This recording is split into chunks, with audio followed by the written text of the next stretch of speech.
Candlepin New Generation encourages kids to be active and enjoy candlepin bowling. Candlepin New Generation is made possible by Academy Lanes, New England's largest candlepin center. Visit academylanes.com. By your community's public access channel. And by your Franklin friends and neighbors, good folks just like you. Thanks for supporting Franklin TV. And thanks for watching.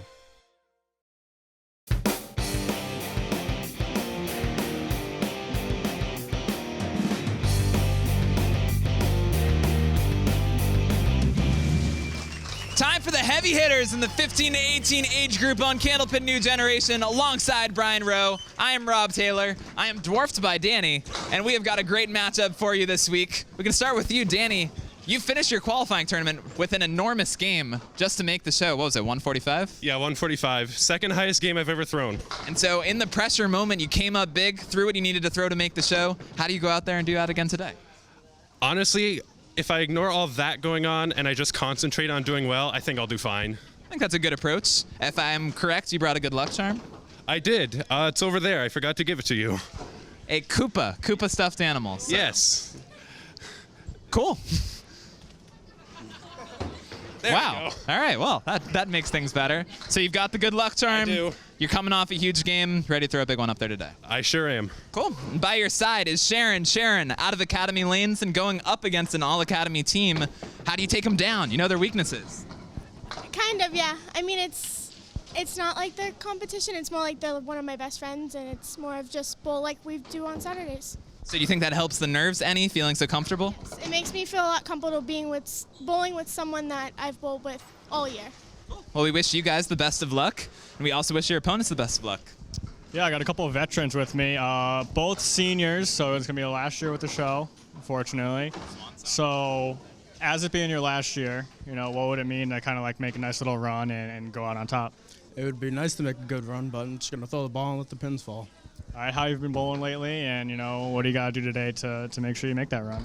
It's been a roller coaster. I've had some good games, some bad games, but I'm averaging a 99, so that's good. All right, anything special that you're trying to do out there? Just throw the ball. Throw the ball. All right, Alana, you've been with us for a long time, also your last year. Talk a little bit about your new gen experience and what it would mean to you to go out on top. It's been a lot of fun over the past several years to bowl here and compete on the show, and it definitely makes me want it a little bit more this year. Yeah, absolutely. And both you being from Academy, what's it do to you to bowl with someone you know and someone you bowl with on a regular basis? Yeah, I feel good. It definitely helps. I know Brayden pretty well, so I think we'll be able to put up a good run. All right. Well, I wish the best of luck to both of you. Ready to go? I'm ready. Yeah, I'm itching to get out of Danny's shadow here. So let's get over to the booth and let's watch these kids bowl. Showtime! The Koopa's ready, Brian's ready, I'm ready, and Alana is ready to lead us off as she has so many times on lane 38. Next to her, Sharyn Britton. Sharyn gets that first one out of the way. Both of our contestants from Academy Lanes. Alana looking for the spare fill here. Alana was a former 11 and under winner when she did it with marks like that. What a shot. Oh. Nice ball trying to answer there. Sharyn gives it a great try, too. Alana may be one of the most veteran out of all of the age groups. Only a few other contestants here may have any years on her. I'm curious when Nate Fontaine started with the program. We'll see him in a couple weeks. But Alana, I believe, was on during the Nesson years. Think so, yeah. That's pretty awesome. So Alana starts with a mark out of the gates. The graduating senior from Hudson, New Hampshire. Every year we say goodbye to a handful of these kids. What's up? So every year we say goodbye to a handful of these kids. It hurts, always, you know? It's always they sad to see keep someone growing go. up. It's annoying. I wish one year they'd stop. Lana looking for two in a row. She's on it. Gives it a great try. Two great bids on these headpin spare leads. No luck for Sharyn either. Alana Brown is proudest of her 14-29 and sweeping of the Atlantic Coast Canada tournament last year. It's impressive. Pretty awesome. Sharyn, proudest of her first 300 series. She is proud of a 328 tie triple. Very strong. So 23-19, the early lead in favor of Alana. It's nice to have the 15 to 18-year-olds out there. Yeah, The big absolutely. potential, the big scores, the high velocity, Yep. the action, the drama, the fist pumps, the hormones, the rage and the joy. Teenage attitudes. Yeah, that's what this program's all on lane about. 37. Yeah, some early controversy in this one, noting some stickiness on lane 37. We'll see how that plays out. Nothing on 38 as Alana picks up the spare.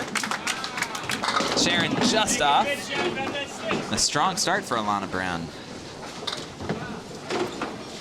Alana sports a high single of 153. A great 10 by Sharyn gets her to 29. She's got a 139 high single herself. The Whittier Votech student.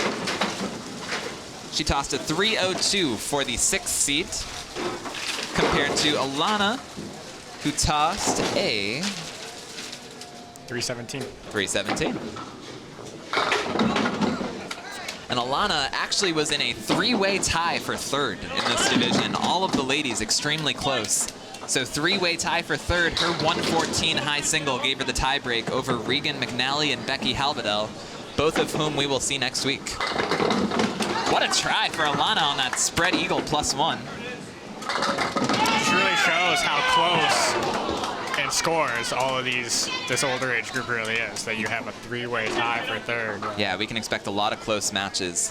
All of the contestants in this age group separated by only 30 pins, with a ton of them jumbled in that 315 neck of the woods. This match close early, 45 Alana, 39 for Sharyn. They've got 1 box to go before they'll hand it over to their gentleman partners. Both looking to get a little momentum going into the half. Sharyn Britton has her favorite movie listed as Jaws. Classic. And as she throws this ball, da-na, da-na, da-na. Would have been epic if it was a strike. I always hope. Alana, meanwhile, her favorite movie is Les Miserables. Did I get that? I don't know. You're asking me if you got that right. Felt right. Feels right to Alana, too, with the spare. I would have said less miserable, so. Nice try by Sharyn. No luck. She's been all over these spare opportunities. Just hasn't been able to quite convert them, but she's pinning. Awesome. 9 for a 48 half for Sharyn Britton. Alana Brown at 55 and a ball. So a 7-pin advantage goes to Brayden Burwell, who will toss the first ball. He is in the purple Academy Lanes jersey. I'm a little nervous Danny's going to hit his head on that pin. That's true. And those low ceilings weren't built for someone much taller. Brayden in the purple, and Danny Hayes will be making his new gen debut. He is in the black Leo Super Bowl jersey. Danny tosses a bouncing ball down the lane, collides with the head pin, and a very makeable spare leave. Danny Hayes has his favorite TV show listed as Supermarket Sweep. Is that still on? What is that? Isn't that the show where you go shopping and you pick up groceries and as fast as you can? New Gen Insider Elisa confirms. That's why we have her, folks. Yeah, you got like a minute to get all the ingredients for your dish. If I remember right from when I was age 5 at my grandma's house. Well, I remember they used to do that like Toys R Us on like Nickelodeon. Yeah, that was a big deal. I wonder if Netflix revived Supermarket Sweep. Be a bold call. Wow. Yeah. 10 to start for Danny, 8 for Brayden Burwell. Brayden, the graduating senior, out of Academy Lanes. He's got a high single of 142. He tossed a 342, good for 3rd place in the division. Bomb. You can see why with that buried head pin hit. Same with Danny. Will he carry the 6? He does. Hammer time for Danny Hayes.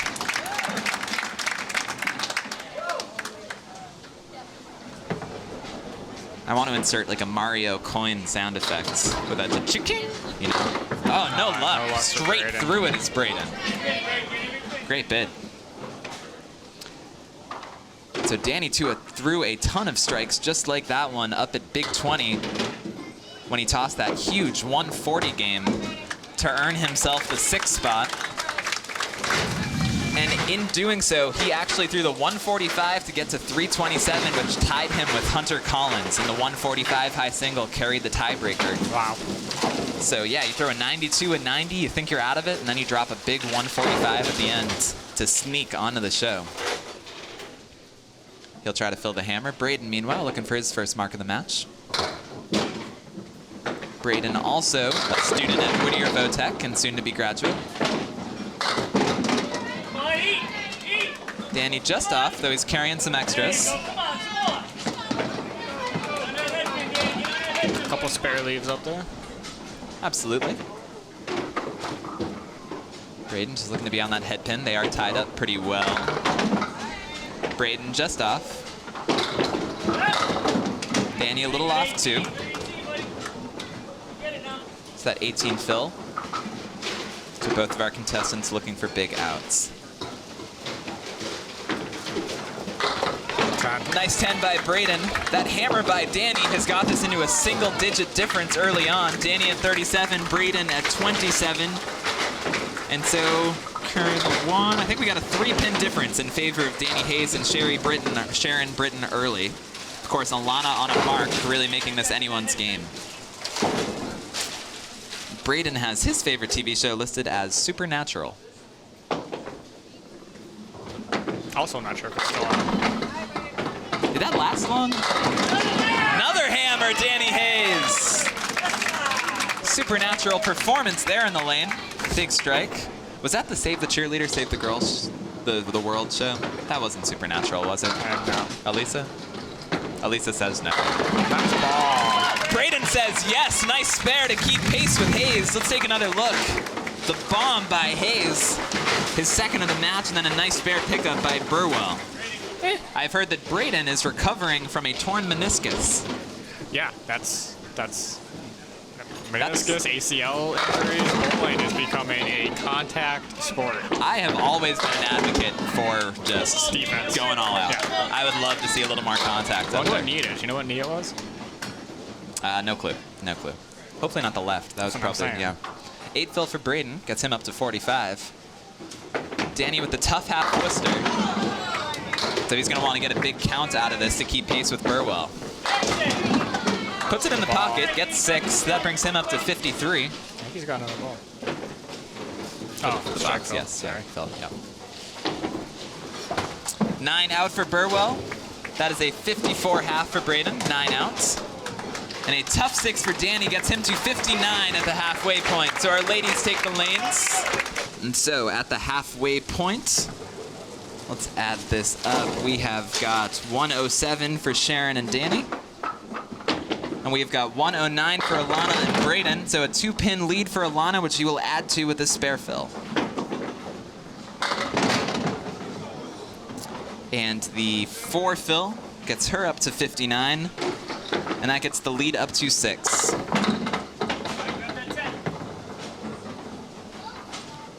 Checks out. Math is good. Feels good. Close enough. That's what matters. As long as it feels good, we're good, right? And so both contestants looking for big outs here. Nice 10 by Sharyn. It's a big ball for Alana. Alana looking for the big out here. Trying to keep that 6-pin lead. Nice one. She'll only lose 1 from it. Makes it a 5-pin difference. Alana has a hidden talent as playing the piano. I always wish I could play the piano. Yeah, I said that was my New Year's resolution, was learning to play the piano. This year?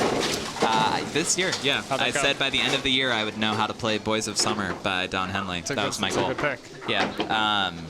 So far, not so good, but I'm planning on a big summer surge. Sharyn is surging. Leaves just the 8-pin. Piece of wood probably out. Elisa's going to take a look at it. Alana does it the old-fashioned way. Buries the head pin. Leaves just the 9. 2 single pins in front of our contestants. Sharyn's got a little guide on the right. I think we're going to need a new runner pretty soon.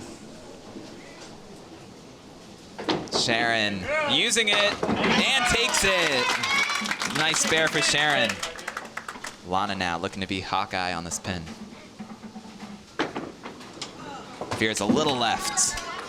So tough when the lights are on, staring at a single like that. I mean, single it hard with the lights off. Yeah, I mean, That's one of my biggest fears. Is just the 9-pin. Or singles in general. That's one of your biggest fears, just the 9-pin.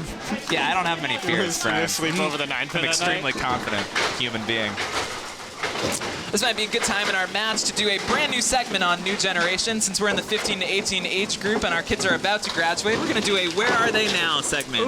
Looking at some of the old friends of Candlepin New Generation. This week, the Where Are They Now is Nick Norcross, former contestant on the show. Where is Nick now? He's here.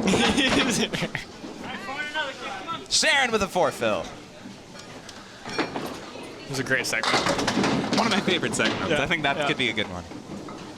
Not as good as the Letter of the Week segment from way back in 2017. That's but true. Fewer letters came in this year to our P.O. box. Can't forget, of course, the 2018 comment of the... Oh, yeah. Celebrating episode 1000, Candlepin for Kids 1004. Yeah. That's over 600,000 views now. There's like a comment war going on. It's crazy. I looked at it the other day. And as cruel as it ever was, so much bullying of me on that episode. I look forward to when we hit the 1 million view mark, because it's inevitable at this point. Alana is at 87 through 8. Sharyn is at 80. What happens when we hit 1 million views on an episode? We talk about it on the show, and that's about it. We get like a golden record or something hanging up on the wall? Yeah, let's throw a party. Drop some balloons. Sharyn, with an average of 92. Oh, I know it. Staring at the 5 and the 8, she'll try to convert it. She has a hobby listed as archery. Oh. And so she's going to try to use that pinpoint accuracy to run these two down. Get on it. She's on it. She succeeds. That's got to be helpful. Katniss-like. Oh, yeah. Has to be. The nerves, trying to settle yourself down. Yeah. The shaky hands.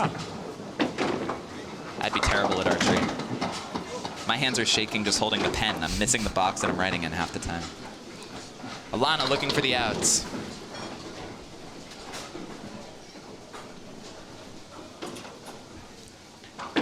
And Alana Brown with the 9, putting up one of her trademark solid strings. She's at 96 in the 9th. Sharyn is at 90 in the 9th and a ball. And I believe Sharyn will take the lead with this fill. It's close. She is down 1. Down 1, but she will add this fill to her total. 6 fill brings her up to 96. And so it is a 5-pin lead now in favor of Sharyn, Britton, and Danny Hayes. Alana just off, so both contestants trying to pick up head pin spare leaves. It's been a little seat with it since we had a good second half tight showdown. Nice little second half back and forth. I'm pumped. Yeah, absolutely. 15 to 18, keeping it close. So every pin counts as we go towards the finish line. Both of our ladies throwing their last balls of the match, both sitting at 96. Sharyn turns it into 106. Great performance by Britton. Alana veers a little left. She'll finish at 103. So strong performance by both ladies. And so now 165 are Sharyn and Danny. 157 are Alana and Brayden. That makes it an 8-pin lead in favor of now Danny Hayes. So Danny, who perhaps may be the tallest kid in Candlepin for Kids history. Yeah, it's got to be close. Certainly in recent years. I can't think of anyone close. Pelchow was tall. He's not that tall. Not that tall, no. Matt Penkel. Did he bowl on Candlepin for Kids, though? Elisa Southall, the insider. So Elisa is talking about tallest Candlepin bowlers in general. Just in general? Which Danny Hayes is competing for. He's throwing big scores, too. Both contestants looking for outs. Danny with 7.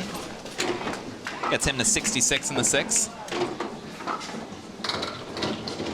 So Brayden looking to chip away at that 8-pin deficit. Picks up 1. If we can have Danny bowl Becky, we'll have like the whole Aaron Judge. Oh, that would be awesome. Yeah. We should take a photo. Like, look, one's tall and one's short. Like the Yao Ming split web, kind of. Yao Ming, Nate Robinson. Yeah, that'd be great. We'll see Becky soon in a couple of weeks. Danny looking looking for his third hammer of the match. Stares at a solid 10-pin with what I believe is a nice piece of wood in front.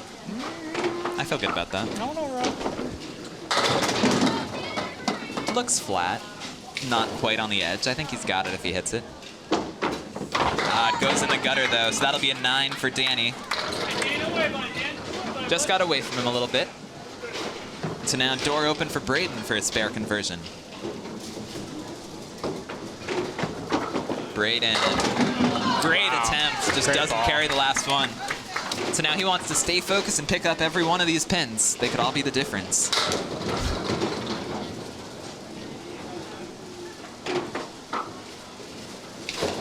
Brayden going for the 10. Veers right. And so with 3 boxes to go, it is a 7-pin difference in favor of Danny Hayes, whose favorite food is Chili's lava cake. We should be charging Chili's for that type of product placement. Brayden's favorite food, meanwhile, salad. Good for you, Brayden. Yeah, I mean, I think he's trolling us a little bit with this information sheet, but... What makes you say that? Because he said salad, and for favorite book, you're what I hate reading. That has been a common answer. The favorite book category, a new one, as I, a teacher, try to inspire the nation's youth to read, and all I've found is that none of them read. Oh, wow.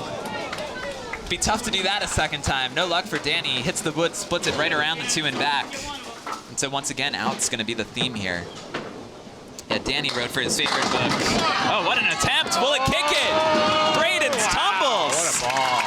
Spare for Burwell, and we have got ourselves a match. 9 for Danny, gets the important one. And so Brayden has knocked it down to a 6-pin lead in favor of Hayes. So 6 minus this ball by Burwell. Danny's favorite book is Doesn't Exist. So Danny not only doesn't like books, he denies their existence. Respect. Danny just off the head pin. Backdoor action. Will it carry the 4? Almost. Almost. So he stares at a single 4-pin. One of my second biggest fears. Brayden off the head pin, gets 6, and we are all tied up. Spare for Danny. All over it. It's a big pin. I may have been wrong on the all tied up thing. It's very close, but I may have been off by a couple. We're going to reset after this box, and I'm going to give the crowd the exact details here. Brayden just misses. Come on up and touch it.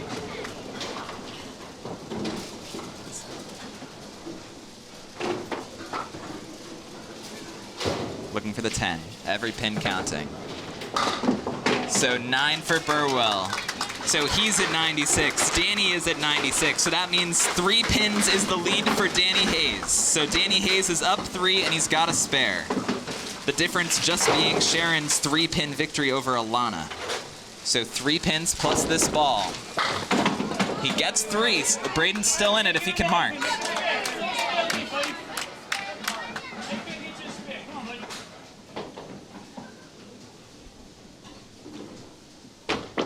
Burwell takes his time just off the head pin, and he'll need to convert that. Danny can put it away with the mark. Gets the mark. And so now Brayden's going to need this in an enormous fill to have a chance.